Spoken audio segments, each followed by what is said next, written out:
Sci-Flix presents a classic sci-fi audiobook. You're listening to World Atavism by Edmund Hamilton.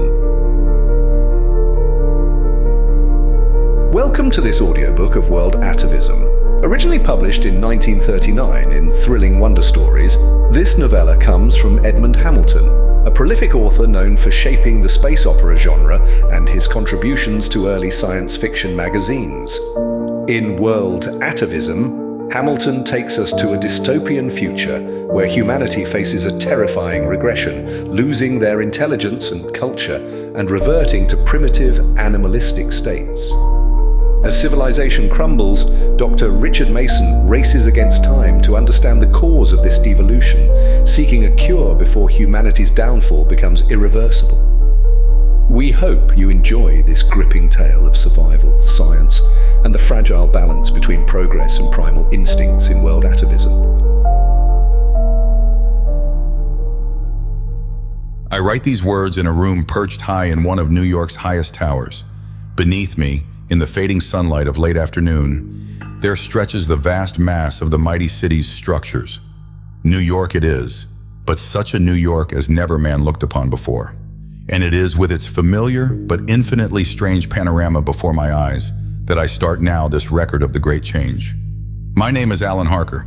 Dr. Alan Harker, I could say, for it has been 7 years since I took the degree, and with it a position on the biological staff of Manhattan University. That was a great day for me. Manhattan was one of the most renowned of Eastern universities, and its biological department in particular was known to scientists the world over.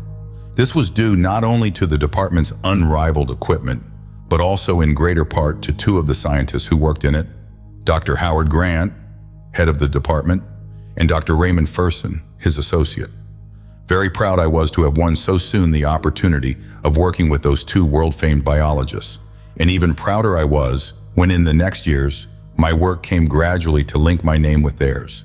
Grant and Fersen and Harker, we were known to scientists across half the world. It was Grant, of course, the eldest of us, who was best known. A tall, saturnine-faced and dark-browed Scotsman, his utter and undivided passion for research was a byword among us. It used to be said, though not in his hearing, that Grant would have vivisected his own grandmother if he thought some new principle might be learned by it. All respected the man, or the man's achievements, but he never had a tithe of the popularity that was Fersen's. Fersen was in fact a complete contrast to his superior, a short-statured man of middle age with unruly hair and beard and warm brown friendly eyes. As for myself, the third of the trio, I had neither the brilliant scientific mind of Grant nor the keen vision of Fersen, but by dint of ceaseless plodding with monotonous details, I had built for myself a reputation that linked my name with theirs. Aside from our professorial duties in the university's lecture rooms, we had each of us our separate work. I was plodding away with my dull experiments on cell grouping, which I expected would someday yield a theory that would astound all cytologists. Now and then I received help on some difficult point from Fersen, who was himself immersed in an attempt to demolish the Snelson-Moores reverberation theory by prying into the interior structure of innumerable, unheard-of lizards. Grant, however, never received or gave any help, keeping his work entirely to himself.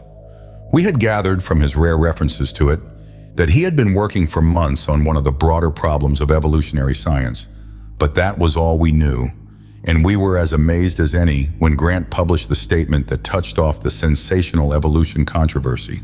It is needless for me to give here all the details of the thing. It is sufficient to say that Grant, in his statement, announced that he had solved at last the greatest enigma of biological science, that he had discovered the cause of evolution. One can understand what an uproar that statement created and was bound to create, for the cause of evolutionary change has always been the supreme problem of biology. Long ago, Darwin and Wallace and Lamarck and their fellows had laid the processes of evolution bare. They had shown to an astonished world that life on Earth was not static in forms that had always existed and always would exist, but that it was in constant change and movement up through constantly changing forms. The Eohippus had changed, had evolved into the horse, and in future ages would be something different still. The great felines that had roamed Earth had evolved into smaller forms and into tame cats. A certain branch of ape-like forms had evolved into great hairy troglodytes and then into modern men. All life on Earth was constantly changing, evolving, forced ever upward through the diverging channels of evolution into new and different forms. But what force was it that pressed Earth's life thus upward through the paths of change? What force was it that caused all this vast, slow evolution of Earth's creatures into different creatures that had begun with the first jelly-like life forms on Earth and had forced the tide of life up from them to the forms of today that still was slowly changing them? That question none could answer. Environment did not explain it, for though environment had certain effects on the life forms in it, it was not responsible for that deep, vast tide of upward evolution. Mendelism had seemed for a time to suggest an explanation, but had failed in the end to do so. Some great force there was, all knew, that pressed life always up the path of evolution. But none had ever guessed what that force might be, and the thing had come to be accepted at last as one of the insoluble problems of science. And now Grant claimed that he had solved it. For long, Grant's statement said, "I have held that since evolutionary change is unquestionably caused by some definite and omnipresent force acting upon all life on Earth, it should be possible to discover the nature of that force. I will not recount the work of months which I have spent in constant search for this force, but will say that finally I have been successful, have identified the force which my experiments show beyond all doubt to be the single force responsible for the upward course of evolution on Earth. That force is a vibratory force, a vibration unknown to Earth's physicists prior to my discovery of it, which has as its source the sun. The sun, we know, is a vast mass of incandescent matter which ceaselessly pours out part of its matter transformed into energy. The energy thus formed, flooding out in all directions from the sun through space, takes various forms. At a certain vibratory frequency, it takes the form of light and illuminates our day. At another frequency, it is radiant heat, warming our world. At still another, it is the cosmic ray so recently discovered. There are many others known to us, and still more of which we know nothing as yet.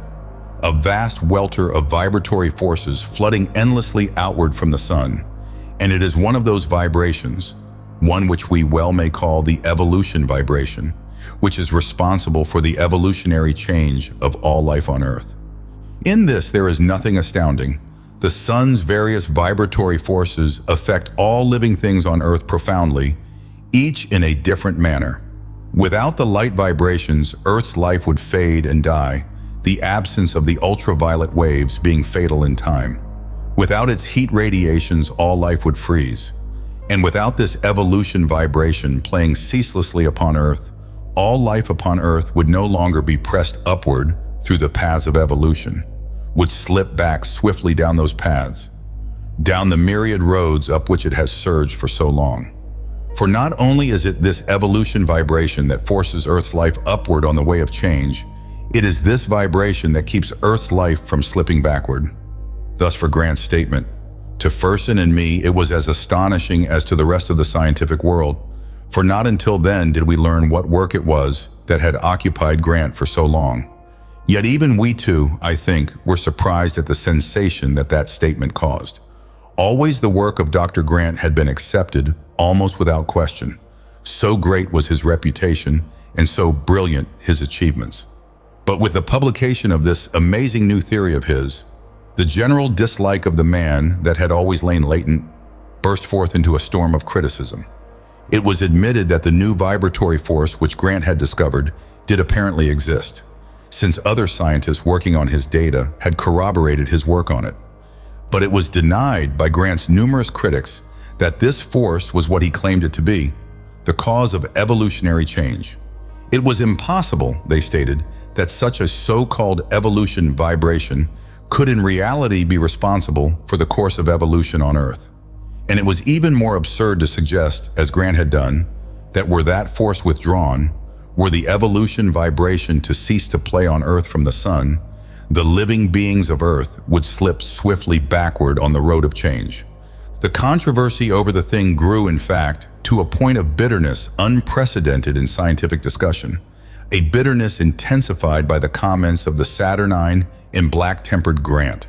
In a series of sardonic statements, he compared his critics to those who had derided the work of Darwin and his fellows, and indulged in some rather acrid personalities. These in turn provoked fiercer attacks, and the whole matter grew thus quickly into an unseemly intellectual brawl. To Fersen and myself, the whole controversy seemed a useless one, because, in the course of time, experimentation by other scientists would definitely prove or disprove Grant's theory. Yet neither of us ventured to suggest that to our bitter superior. And so the wrangle grew in intensity in the next days until it suddenly came to a head. It was the elderly President Rogers of Manhattan University who brought the thing to a focus. He and the university's other officials had been growing more and more restive under the criticisms that Grant's controversy was bringing on the school. And so at last, he suggested that a meeting be held at which Grant could lay his theories and data before his fellow scientists in their entirety. This Grant accepted, and so too did most biologists of any note within traveling distance of New York. So widely had the clamor of the dispute spread. And on an afternoon, Grant rose before several hundred assembled scientists in one of the university's lecture halls to explain his discovery. There is little need for me to tell at length of what took place at that meeting, which both Fersen and I attended. At the first appearance of Dr. Grant, his enemies in the audience grew vocal in their criticisms, and before he had spoken a quarter of an hour, the hall was in such an uproar as a scientific meeting has seldom heard. Twice Grant made an effort to go on, and each time his voice was drowned by a storm of shouted cries. The president, chairman of the meeting, was rapping vainly for order, but Grant only stood still, looking out over the stormy meeting with a cold contempt in his eyes, yet with a strange fire in them. Quietly, he rolled up the data sheets in his hand and thrust them into his pocket, and as quietly stepped forward to the platform's edge. Something in his bearing, in his expression, quickly quieted the noisy throng before him. His voice came out over the hall, cold and clear. "You have not let me give to you the proof for which you asked," he said. The president stepped to his side, said something rapidly, but Grant shook his head calmly. "No proof that I can give you here would convince you of my theory's truth. I know," he told the silent throng before him, "but I will give you proof of it yet. To you and to the world, I will give a proof such as the world has never seen before." Before any could move, he had walked from the platform and out of the hall. A buzz of excited voices broke out instantly, in comment and criticism. It was some hours later before Fersen and I got from the meeting to Grant's laboratory. But Grant was not there. Within 24 hours, more we knew, and all at the university knew, that Dr. Grant had disappeared. From the meeting, he went to his laboratory, burned some papers there, and pocketed others. Then he went to his rooms, hastily packed a few bags, and departed. He left no note, no message. His action brought to a climax the whole sensation of the controversy he had precipitated, and Grant's going was taken by many of his critics as a confession of the falsity of his position. He had had no close relatives to start a search for him, and though to Fersen and me his strange departure seemed astounding, we could explain it no better than others. The sensation subsided, and Fersen was appointed to head the department in place of the vanished scientist. Our own work occupied us once more, and certainly neither Fersen nor I, any more than another, guessed what lay behind Grant's strange action. It was 6 months after Grant's departure that the great change began. The first intimation was brought to the public notice by a New York newspaper. In a sensational article entitled, "Is a New Crime Wave Upon Us?" it pointed out that in the last few days an unprecedented number of crimes of violence had taken place. These were the more appalling in that many seemed quite without motive. In New York alone, in those few days, there had been more than a dozen murders, mostly clubbings and stabbings, which had apparently been provoked by the slightest of causes.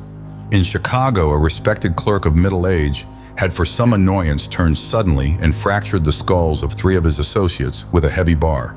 From San Francisco and Los Angeles had come news of half a dozen holocausts in which one member of a family had slaughtered or attempted to slaughter all the others. From every part of the land there were coming reports of the most horrifying crimes of violence, the great majority of which seemed inspired by the pettiest of causes. And this same wave of homicidal mania seemed at work over all the world. It was as though hundreds in Earth's population had suddenly had their reason dwarfed and their passions magnified. No less than 3 solid householders in London had run amok in bursts of sadistic fury that had cost a half-score lives. The Paris police had taken from the Seine more human bodies, many terribly mutilated, than had ever been found in it in a lifetime before. Germany was aghast over 2 mass murders of unexampled fiendishness that had occurred in a Rhenish and a Silesian village. There was news of an even more terrible slaying in Calcutta, and word of murders almost as terrible from almost every country on the globe. Nor was it murder alone that was stalking the earth, for robberies of the utmost brutality were even more numerous. Overshadowed as they were by the greater horror, they were as astonishing in nature. For all, like the slayings, seemed the result of sudden brutal instincts or desires uncontrolled by reason. Small shopkeepers in American and English towns were struck down for trifles. In the stores of great cities, there were those who snatched childishly at desired objects and attempted a hopeless escape to the street. That was the keynote of all these robberies, of all these crimes, the unreasoning childishness of them. For the great part of them were attempted under circumstances which should have shown to even the most dull-witted that there was no chance of success.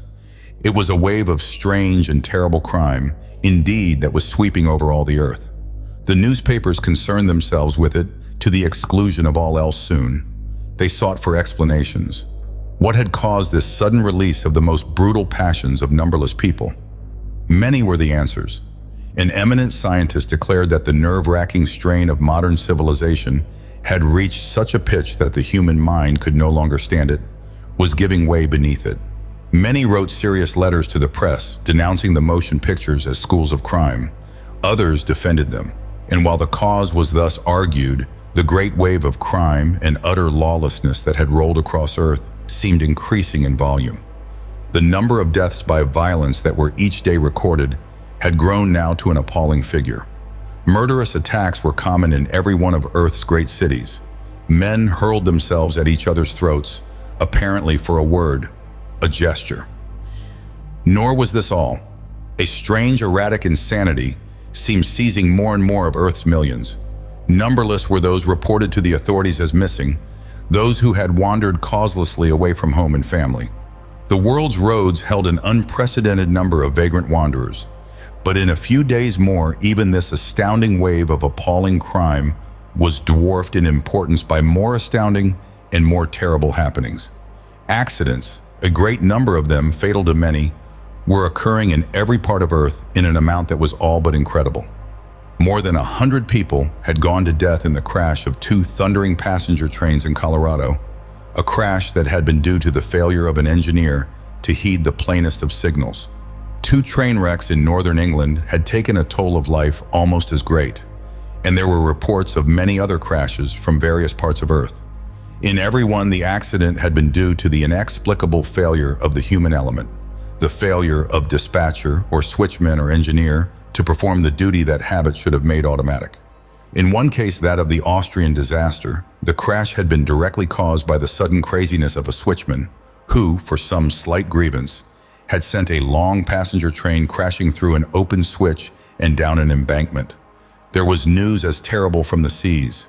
Wireless reports flashed thick with word of ships that had blundered fatally on rocks or shoals by fault of helmsman or navigating officer. The greater part of these, fortunately, were freight ships of medium and small size. But one case sent a thrill of horror through Earth, already steeped in horror. That was when the great transatlantic liner Garonia, bound to Southampton, crashed by night into the southern Irish coast with the resulting loss of 3/4 of the 1,000 humans it carried. And that wreck, like the others, was due to an utterly inexplicable failure of the ship's personnel. Smaller in magnitude but taking a total of far more lives were the unnumbered accidents that took place in the thickly populated and highly mechanized countries of North America and Europe. The number of automobile deaths, always staggering America, reached a stunning total in those last fateful days of September. Crashes took place at every corner, and the running down of pedestrians became a common occurrence everywhere. Many cars mowed a path of death through street and sidewalk before they were halted. their drivers losing apparently all faculty of control of them. And in mill and shop and factory death's grim hand was reaping as thickly. Men upon whom the lives of many depended suddenly lost control of their machines and sent those many to death. Countless others were mangled or crushed to death by the great mechanisms they had operated for years without mishaps. Airplane crashes became so numerous that many sections of the world peremptorily forbade all further flying until the cause of it all could be ascertained. It was as though more and more of the masses of men were becoming incapable of handling the mechanisms, of conducting the operations that they had been executing for years. Was mankind going collectively insane? It seemed insanity indeed that was sweeping Earth now. Riots had taken place on a small scale here and there in those days, but it was not until after the 1st of October that the first of the great outbreaks took place in London. Crowds of wandering men and women began the looting of shops, the breaking of windows, and the rioting swiftly spread. So swiftly did it spread, in fact, that by the time the troops called to suppress it appeared on the scene, unestimated thousands were engaged in the wild search for plunder. At the order to fire, an irregular volley from the troops killed scores, but in the pitched mob battle that followed, scores of the soldiers took the side of the looters. The combat between mob and soldiers was forgotten, and the battle became a wild scene of brutality and violence in which hundreds were slain and trampled. In the end, it required machine guns to disperse them. A similar great outbreak in New York was curbed quickly a day later by the use of planes and tear bombs. But 2 days after, there came a huge riot of unexampled bloodiness in Chicago, which cost several thousand lives and which resulted in the burning of a third of the city. Beginning as a race riot and developing into a savage general battle for loot, it was notable for the fact that the troops, called to suppress it, broke up even before they reached the scene and occupied themselves in brutal looting and battle of their own. And a score of great riots in the other cities of Earth had similar results. Civilization seemed crashing with this oncoming dissolution of its organization and institutions. Had humanity gone insane, indeed? Swiftly, with full realization of the peril upon it by then, a conference of the world's most noted scientists had been called some days before at New York, to explain and to halt, if possible, this wave of seeming insanity that was gripping more of the masses of humanity each day and that was disintegrating civilization. But when those scientists met, the world learned that they had 100 different explanations of the thing, no two agreeing. The famous American alienist who had voiced his opinion days before reiterated his belief that the minds of men were giving way en masse beneath the strain of modern civilization. A Romanian bacteriologist claimed that the thing was the result of a contagious new brain disease spreading over Earth, and claimed even to have isolated the bacterium of that disease. The scientists, gripped seemingly by something of the erratic condition of mind they were striving to explain, argued these theories and others with utmost passion, sometimes attacking each other. An English physicist who suggested that Earth was passing through strange mind-affecting gases in space was assaulted by the proponent of another theory, and still more furious and incredulous, the world learned, was the reception given to the explanation of a New York biologist named Fersen, who claimed that the whole Great Terror was the result of the human race's slipping backward on the road of evolution. World atavism, a throwback of all the world's life on the road of evolution, so they learned, Fersen had cried to the assembled scientists. All Earth's animal life is beginning to slip back, and man, as the most recently developed animal, is slipping first, is going back toward the savage state, toward the caveman or troglodyte, toward the ape. He is losing control of his passions as he goes back, which accounts for the violence that now fills Earth. And he is losing the mental capacity of modern man, which accounts for his inability to operate longer our modern machines. A world atavism that is beginning with the atavism of the human races. But what could cause such world atavism as that? The incredulous scientists had cried. The evolutionary theory of my former associate, Dr. Grant, Fersen had begun, but was interrupted by a chorus of derisive shouts provoked by the mention of the scientist whose ridiculous theory had been exploded. So Fersen had been forced from the meeting by the furious scientists, who seemed seized indeed with the erratic craziness that was gripping the world. Another day they advanced and argued their theories Theories that grew ever more impossible, more incoherent, and then the meeting dissolved in a general riotous brawl of the arguing scientists. They, in common with the rest of the races of men, seemed incapable longer of calm thought, of cool, unimpassioned reasoning. 2 were killed, throttled in the brawl that ended the meeting, and the rest scattered. They were not followed or punished, for now the disintegration of humanity's institutions had become such that crime was unheeded. Men were out rivaling each other in mad action. Those in high places as in low were gripped by the insanity that had apparently seized Earth. And from the cabinets and congresses of a score of nations came declarations of war against other nations, for the slightest of reasons or for none at all. England, the United States, France, Germany, Italy, Turkey, Japan, and China, these and a dozen others issued frenzied and incoherent calls to arms. But they were unheeded. Even war now could not penetrate the unreasoning minds of men. Armies had broken up, all discipline and organization vanishing. A few who tried to keep their soldiers in line found that the men could no longer handle the great guns and instruments of war, found that most of them were incapable of the operation of rifles.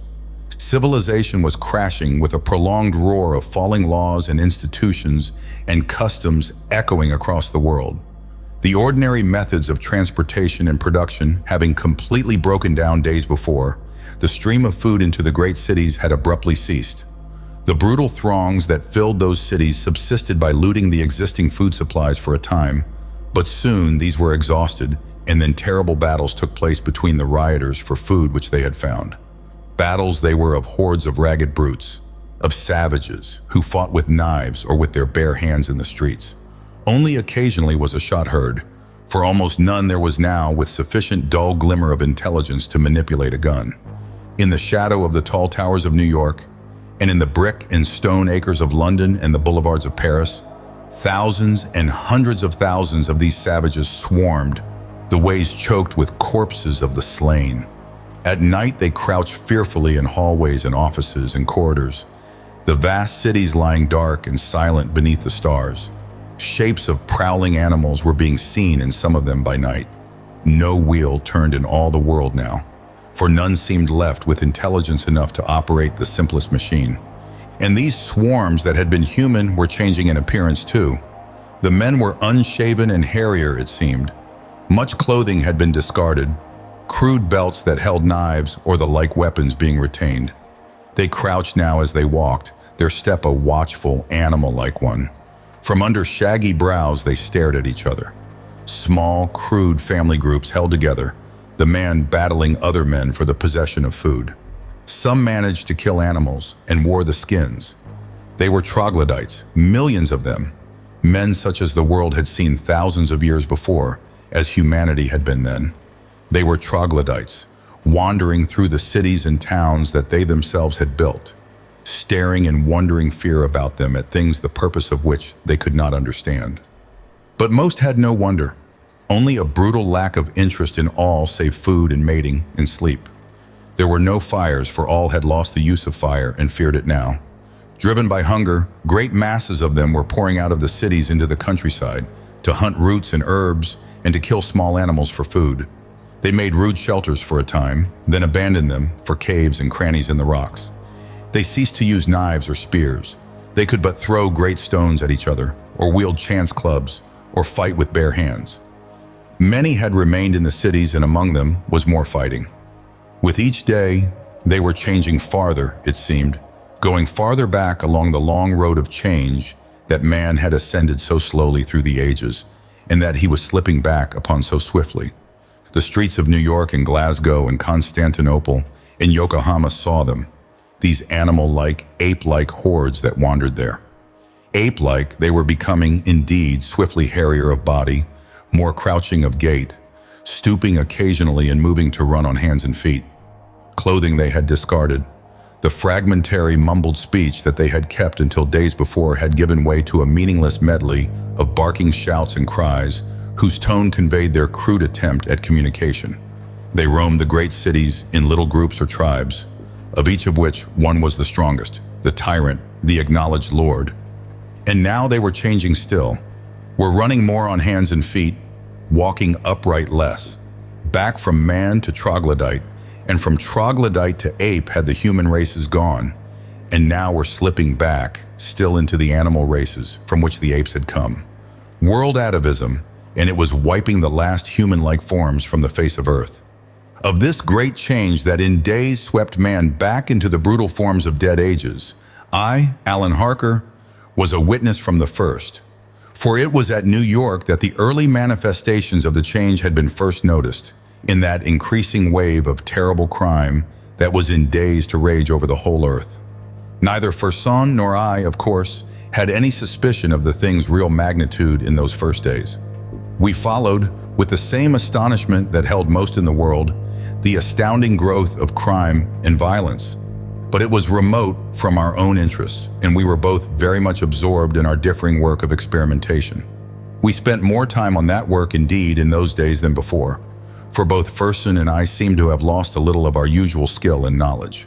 I know that he caught himself in inexplicable lapses, and I know that I, usually the most patient of biologists, forgot myself in sudden impatient rage on one or two occasions and smashed retorts and test tubes about me. Neither of us dreamed, of course, that we were being affected by the same strange forces that were releasing humanity's passions in a carnival of crime. But when a little later the great wave of crime that was making Earth hideous was made more terrible by the innumerable, inexplicable accidents that were occurring, Ferson became thoughtful. He deserted his own white-tiled laboratories for the university's psychological test rooms with their strange recording instruments, and spent hours there carrying out intricate tests of the reactions of himself and others. It was after 2 days of such tests, when the fatal accidents occurring everywhere were taking toll of thousands of lives daily, and when almost all industrial activity was slowing and stopping because of them, that Ferson came back, his countenance as I had never seen it. "I've found it, Alan," he said quietly. "The cause of all this terror, these innumerable crimes and accidents and riotings." "The cause of them?" I repeated, uncomprehendingly, and he nodded. "Yes, and that cause is world atavism. An atavism, a throwback of all the world's animal life, that is beginning with man as the most recently developed animal, and that is taking place before our eyes, taking place in ourselves even." "World atavism," I gasped. "But Ferson, that such a thing could be, it's inconceivable." He shook his head. "Not inconceivable. You remember Grant and his theory that the evolution vibrations from the sun were what had pushed Earth's life up the road of evolution? And you remember that Grant said that were those evolution vibrations to cease to reach Earth from the sun, all Earth's life would slip swiftly back upon that road? "I remember," I said, "but how could such a thing happen? What could ever halt the play of the sun's evolution vibrations on Earth?" Ferson's eyes were somber. "I do not know what could," he said slowly, "but I think I know who could." "Ferson," I cried, "you don't for an instant think that Grant—" "I do think so," he said, his voice steely. "Grant discovered the existence of the evolution vibrations. He alone of men knew all concerning them. Do you remember what he said when they refused to let him explain his theory, even at that meeting? He said, 'I will give you proof of this. I will give you proof yet of this theory, and such a proof as the world has never seen before.'" My mind was reeling. "Then you think that when Grant disappeared, that he—" "I think that that great proof that Grant promised in his rage to give the world is the world atavism that is upon humanity now. I think that Grant, in some inconceivable way, has used his knowledge and his power to deflect or dampen the evolution vibrations coming toward Earth from the sun, and that it is because of the absence of those vibrations that Earth's life is slipping backward." "But where will it stop?" I exclaimed. "It will not stop, Harker. This tremendous change has only begun. Man, the most recently evolved of all animals, is changing first, and will go back through troglodyte and ape to the forms before them, back through changing beast forms. By then, the other animals of Earth will be changing also, thrown back along the evolutionary road, and that great atavism will continue until Earth's life has all changed back into the first crude protoplasmic forms from which eons ago it sprung. "But what can we do?" I cried. There must be some way of stopping this." "There is only one way," he said.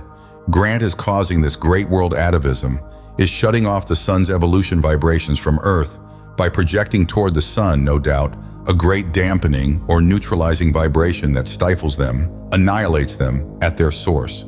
We must find Grant's whereabouts, must destroy whatever apparatus he is using to do that." "Yet if all are changing, we too also must be changing," I exclaimed, and he nodded. "We too are already a little affected, as all men are, more or less. Our lapses of memory, the difficulties we have in our work now, these things in the last days are the result of this world atavism in us, just as the crimes and accidents filling Earth are. And we too must protect ourselves against this tremendous change, whatever we do, for on us depends the one chance of halting Grant's terrible work. The world will never believe that that dread work is really going on until it is too late, so you and I must not change." Fersen went swiftly on to explain his idea. This was none other than to construct 2 small projectors that would each automatically and ceaselessly generate artificial evolution vibrations. Vibrations affecting a limited range, as the sun's vibrations had affected all Earth. These projectors in their compact cases could be worn on our bodies by each of us without being noticeable, and would keep each of us always thus in the range of the vital vibrations, so that we would not be affected by the worldwide absence of that which was causing this world atavism. Whatever great dampening wave Grant was sending out toward the sun to neutralize its evolution, vibrations would not, of course, affect the vibrations of our own little projectors. The next 2 days saw us at work upon these projectors. The method of producing the evolution vibrations we knew, for as I have mentioned, they had been artificially produced in a small way by physicists upon Grant's first announcement of his theory. The second day, therefore, saw our projectors complete, small flat black cases that were strapped to our belts without being noticeable, each holding the tiny but marvelously powerful batteries that were the current source and the compact little generator that automatically and unendingly released the vital evolution vibrations for a range of several feet. With these completed and working and secured thus by them, from being ourselves affected by the terrible atavism that was upon the races of man, we began our greater work of locating Grant and the apparatus by which he was shutting off the sun's vibrations and loosing this horror on the Earth. For horror it had now become, and the world was waking up to its true nature as every sort of brutal passion was released in terrible crime over it, and as the inexplicable mindlessness of men brought on terrific accidents. Already a dozen of the greatest governments in cooperation had called a conference of Earth's greatest scientists at New York to explain or to halt at least the horror that was sweeping Earth. To that conference they came with each a different and more incredible explanation of the thing, and to it went Fersen and I to give them the true explanation and to turn them toward the search for Grant that might yet save humanity.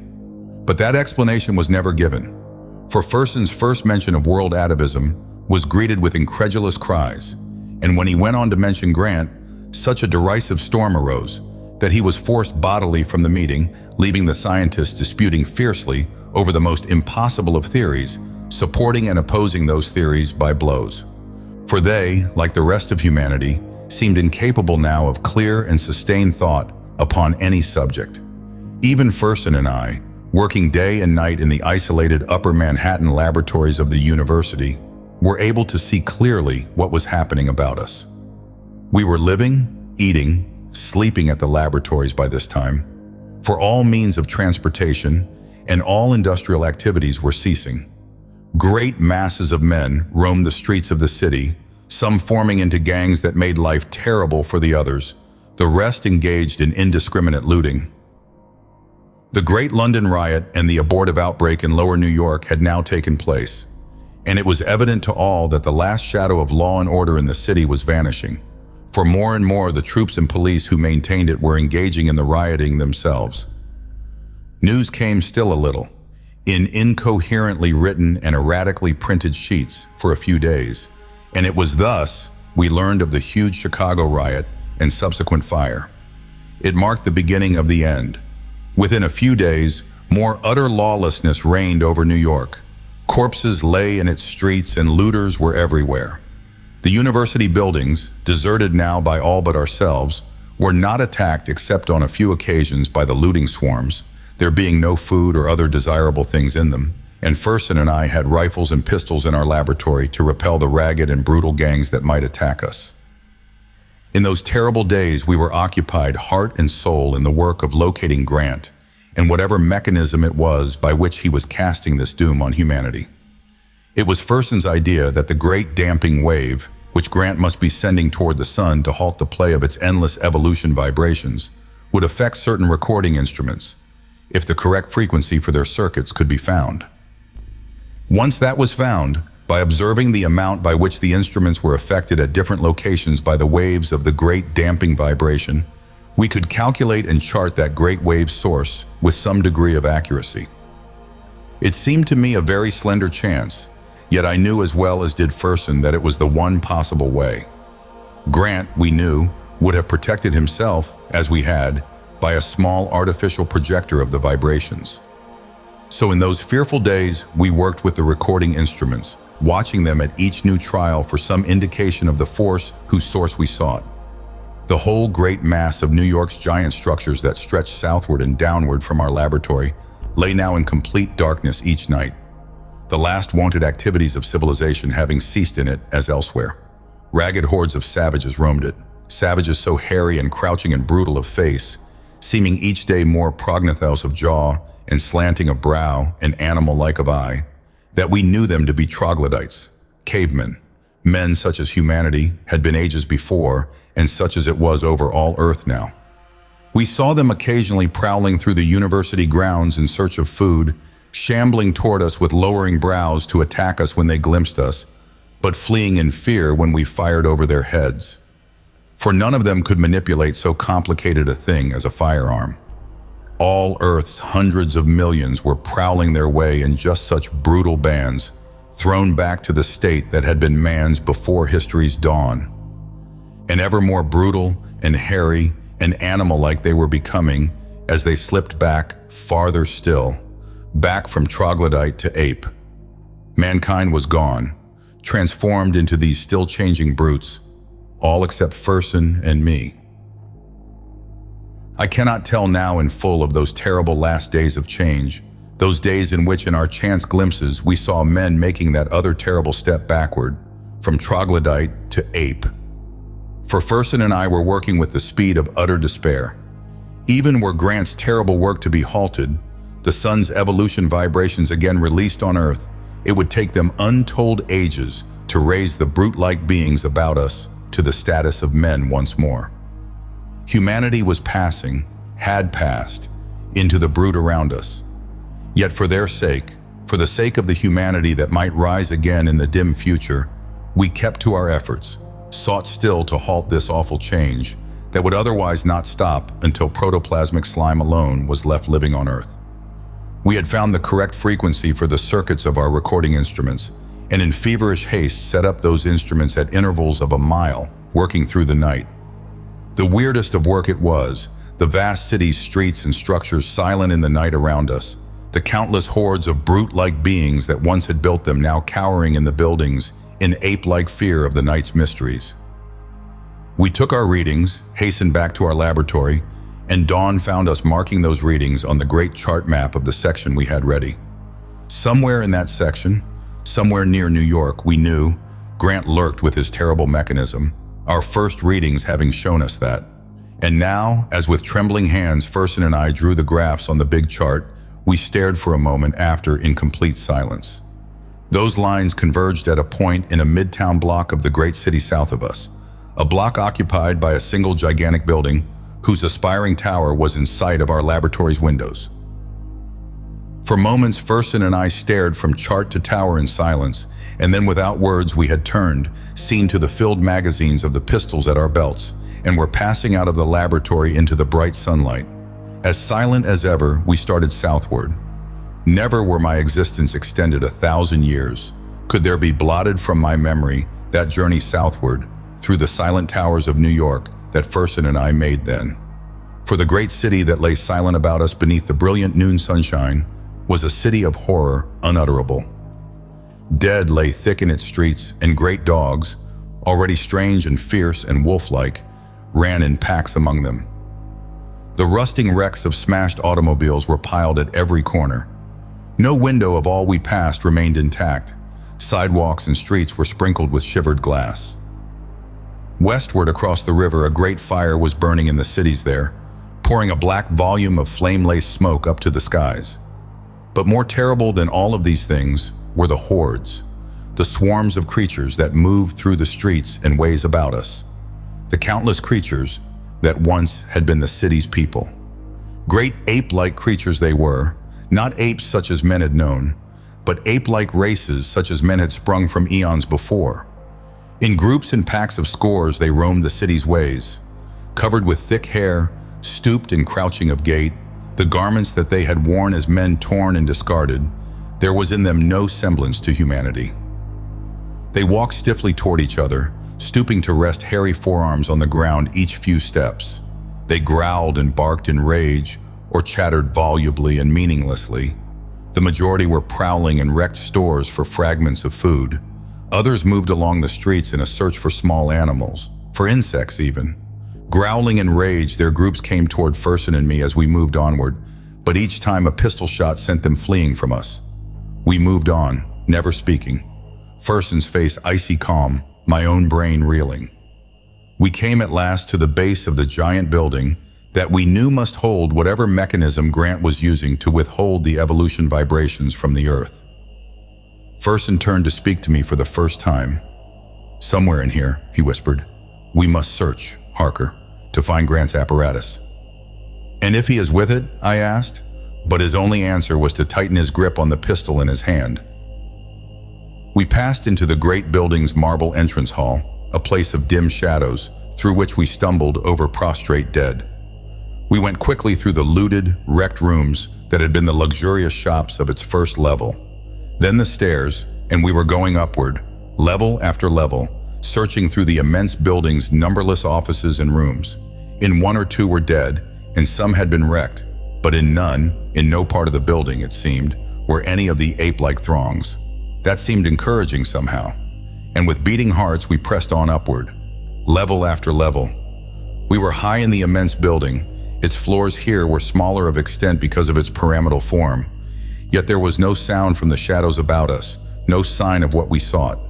Despair was growing in us, for we were high in the great tower that was the building's uppermost part, and had found nothing. Through the shadowy halls we pressed still, and through the silent rooms lit with the gold of the westward swinging sun. But as we moved up the narrow stair toward the last and highest level of the great tower, something flamed in Fersen's eyes as in mine. A sound had come from above to our ears, a steady, slow clicking as of a great clock. Pistols in hand, we moved up, found ourselves in a small hall at the tower's side. The unused elevator shaft was beside us, and the stairs that led to the roof. But before us was the single door that gave access, apparently, to the whole space of the tower's uppermost level, and from behind it came the slow clicking to our ears. As one, we crossed the hall toward that door. Fersen's hand on its knob turned slowly, and slowly, astoundingly, the door swung open. Our pistols lowered for the moment. In our amazement, we stepped through, stopped. A dozen feet before us stood Grant, a heavy automatic in his hand trained upon us. Silence. In it, Grant's eyes held ours. His dark-browed, powerful face was lit with unholy triumph, with sardonic exultation. I saw that before us was the whole space of the tower's highest level, thrown into one great room. Huge black-cased and powerful batteries were ranged upon each other in scores at one side of the room. Armored cables led from them through incalculable generators and transformers to a great object at the big room's center. It was like a giant searchlight, a dozen feet or more in diameter, swung in a frame resembling gimbals so that it could be turned in any direction. The 12-foot disc inside it glowed silently with white light, and the great thing was turned to face exactly the sinking sun westward. It was slowly following the descending sun, turning slowly under the action of a great clock mechanism, whose clicking was loud in our ears still. Grant, Fersen, and I, we were silent there in the room, all motionless, until Grant spoke. His voice was metallic, controlled, mocking. Fersen and Harker, he was saying. Fersen and Harker, who believed in my theory, my power it seems, when none else on Earth did, who made projectors like the one that I wear and have escaped the world doom that I have released, have escaped and have come in search of me, with pistols in their hands even. My brain was racing. I knew that to lift the arms in our grasp meant instant death. Grant's sardonic mirth lashed suddenly out in scorn. To come through the city toward this building firing shots, he mocked. Shots that made those brute swarms beneath us flee, but that warned me at the same time of your coming.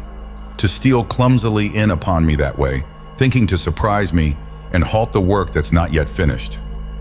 That work has gone on too long, Grant, said Fersen slowly, his voice strange. It cannot go on longer. Cannot? Came the bitter voice. You mistake, Fersen. It must and shall. What are they now but brutes, animals, the world of men that derided and refused my work that might have transformed them into gods? Brutes. And even more brutal shall they become, going down through form after form to the first protoplasm. They asked for proof. I have given the world proof, have thrown back humanity eons on the road of progress, and I will throw them and all Earth's life back farther still. This great projector, it is worth the months it took to build it. Months that I toiled here and posed as a scientist studying electrical phenomena, working to finish the projector at last and turn its great damping vibration toward the sun in a mighty ray. A vibration tuned to neutralize and destroy that part of the sun's evolution vibrations radiating toward Earth. You have lost, Fersen. Harker, for you both die this moment, and this projector shall continue to withhold the evolution vibrations from Earth until its life has been thrown back in this world, atavism into the primal protoplasm, until I alone am left living upon. His pistol roared, for it was at that instant that Fersen leaped. But even the bullet could not halt Fersen's rush, so swift and unexpected was it. And he struck Grant, knocked him back. I leaped toward the projector. Grant's pistol was detonating even as he was knocked back, though, and halfway to the machine, something seemed to strike me, two swift, smashing blows beneath the shoulder. I swayed, staggered onto the projector, was beneath it and reaching toward the cables leading into it. Grant was springing toward me, his pistol at my head. But behind him, Fersen, blood on his lips and on his breast, half raised himself, the pistol in his hand, speaking. At its crack, Grant swayed, collapsed and fell, the black compact case at his belt that had preserved him, breaking loose as he struck the floor. Fersen, leaning, had his dimming eyes upon me, striving to speak. I reached, grasped the cables, tore at them once, twice, and then they had ripped loose. The white light of the disc inside the great projector vanished, and the mechanism that moved it ceased its clicking. The world atavism that had thrown the races of man back to the state that had been theirs eons before was ended at last. Fersen, his eyes on mine, seemed to smile feebly in approval. Then his body slipped quietly down, and he lay as motionless and silent as Grant. Afterward, I have been writing here in this silent room for a time, whose length I cannot guess.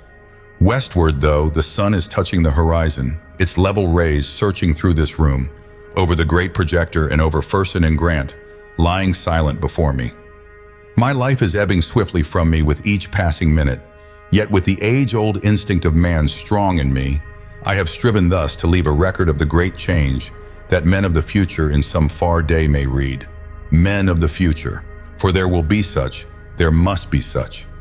The upward surge of evolutionary progress that has been interrupted, set back, here on Earth begins again its slow upward climb with the halting of this projector, the coming again of the evolution vibrations that are now playing on Earth again.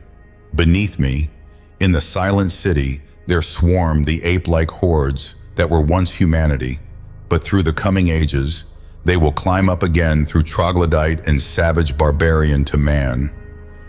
And it is for those men of the far future that I have written with my last strength these words, as a record and a warning that I shall enclose in the steel box beside me. a warning that their civilization be never cast back from man to brute as ours has been. And if God send that they heed that warning, none among them ever shall die as I die now, the last man of all men, looking down through the sunset into the familiar but infinitely strange city where roam the hordes that once were men. Sunset, sunset for our civilization, our races, as for the earth. But, dying, I know that after their passing, there must come with the slow upward climb of evolution, new races, new civilizations, as surely as after sunset and night must come the end.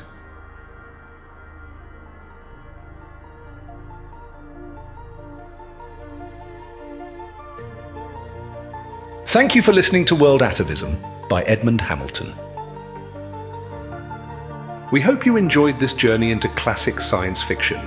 If you'd like to explore more timeless stories, be sure to visit our channel, where you'll find a wide selection of audiobooks ranging from science fiction to adventure, non-fiction, documentary, and more.